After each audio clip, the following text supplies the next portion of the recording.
Hello, my name is Kim Barrett. Welcome to All About Real Estate with Kim Barrett. I am a realtor, owner, broker, and million-dollar mentor.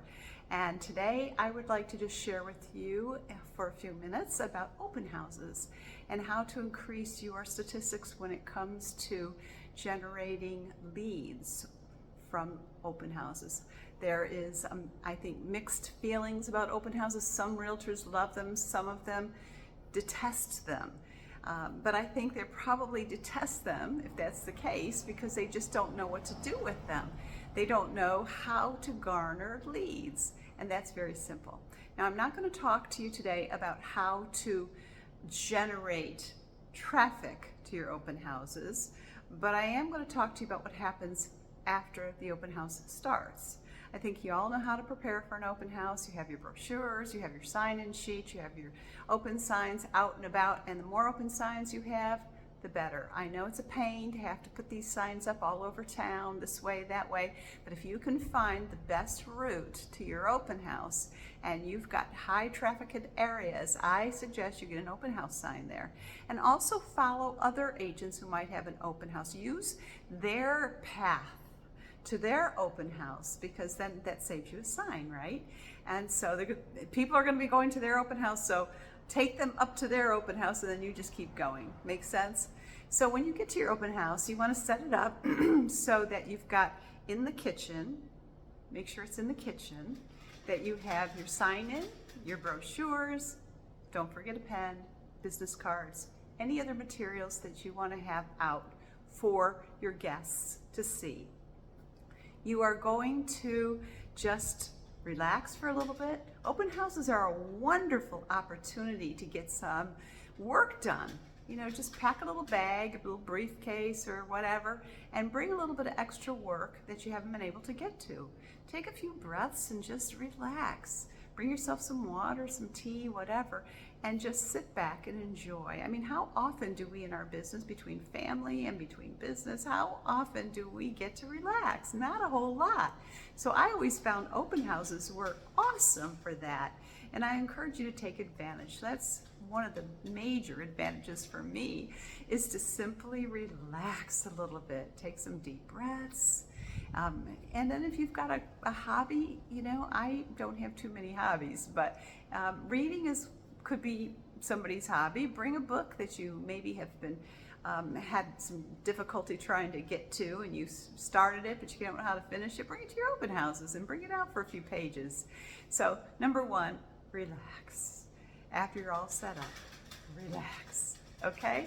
Now, the next step is to greet everybody at the door. Do not sit and relax through your entire open house, okay? And certainly don't let people walk in and start walking around without getting up and greeting them, okay? We'll talk more about the whole process again, and probably in a future video as well. So make sure that you can maybe sit somewhere where you've got your eye on the driveway, and you can actually see people pulling up or putting, you know, just approaching the front door. Wherever people are going to come into your home, make sure that you've got your, you know, your eye on that entrance, and be sure to get up and greet them as soon as they walk in the door, like you have been waiting for them, that they're your special guest. So greet them. Hi, my name is Kim Barrett. Welcome to the open house, and your name, and get their name. And then repeat their name, so you don't turn around and walk away and say, what was their name? If they have children, same thing. Introduce yourself to the children, or if they've brought anybody with them. Okay, do not give them anything at the front door. So don't be there at the front door panting with a brochure or a speech that you're about to prepare to give them, and just greet them, be relaxed, and then say to them, I would love to give you a brochure on the property and take you on a tour if you will follow me first to the kitchen.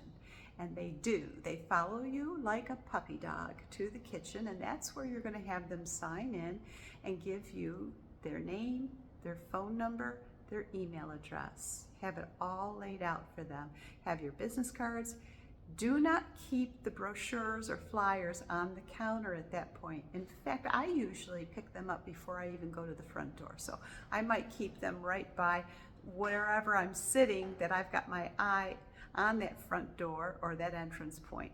So keep your brochures or flyers very close to your chest. That's what I do. I mean, I literally hold them like this, and I greet them at the door, shake their hand, just have 30 seconds of establishing rapport. We can all do that. We all have something in common with others. So establish a little rapport at the front door for a few seconds, half a minute, and then share with them exactly what you want them to do. What you want them to do is to follow you to the kitchen so that you can direct them to have sign in. And I'll say, if you'll follow me to the kitchen, I'll have you sign in, and then I have a special brochure for you. They follow you, like I said, like a puppy dog to the kitchen, and you stand next to them while they sign in. And as soon as they sign in, you give them what you promised, which is that brochure you've been clutching since you met them at the front door.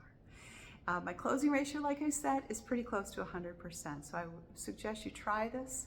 And if they're missing contact information, don't be afraid to ask for that information. And don't be afraid to say, I'm gathering this information on behalf of my seller.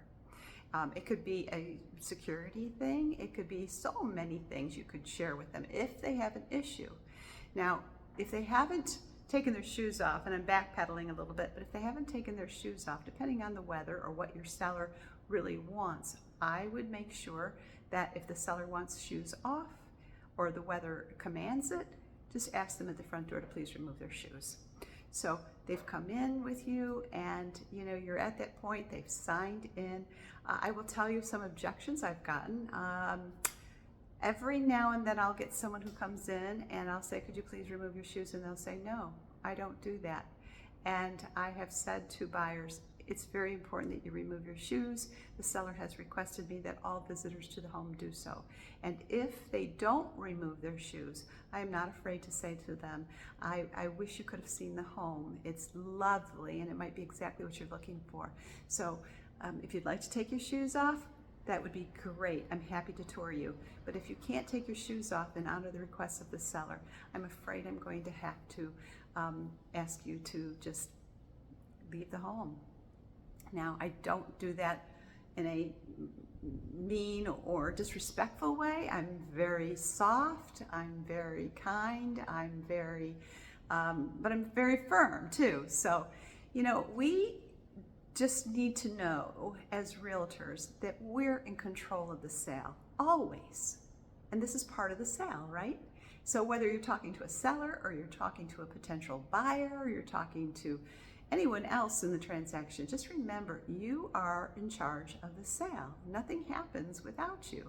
You just have to know how to command the situation, and you can't be afraid to ask for what you need. I need your signature, I need your name, I need your phone number, I need your email address.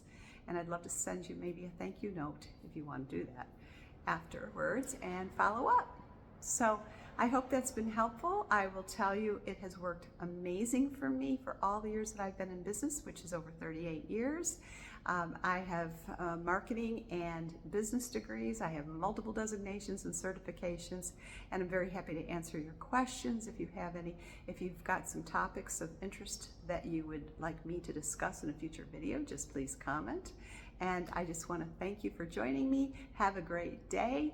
God bless. I'll see you soon.